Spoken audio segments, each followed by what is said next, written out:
How have primary teachers learned to be successful with lessons that are only 20 minutes long?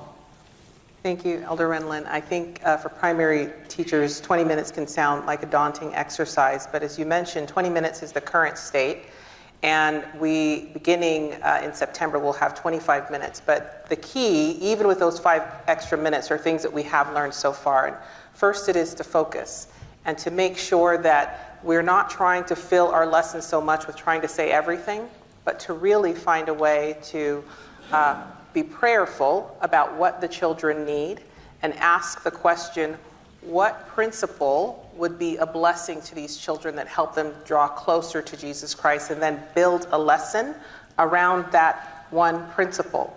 Additionally, children also love variety, and they have needs that require varying learning styles.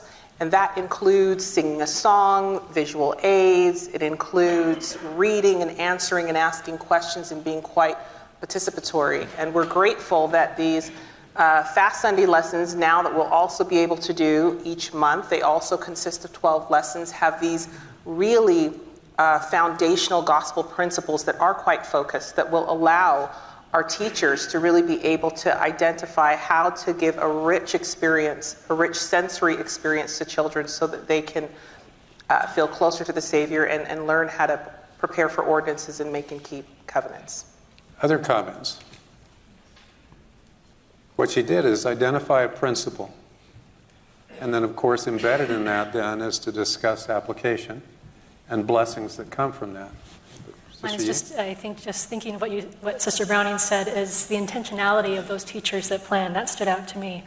And I think we have the opportunity to be intentional about what we select, and then also intentional about following the Spirit as we go. Those children, as we know, may respond in such a way that will lead us in a direction that may emphasize one principle more than another than we planned. So that continues to be a part of how we teach our lessons by the Spirit and principle. Other comments? Yes. I think that the primary's done a great job at the swift transition in between class time and singing time. And I know that that's been a concern. Can the youth replicate that?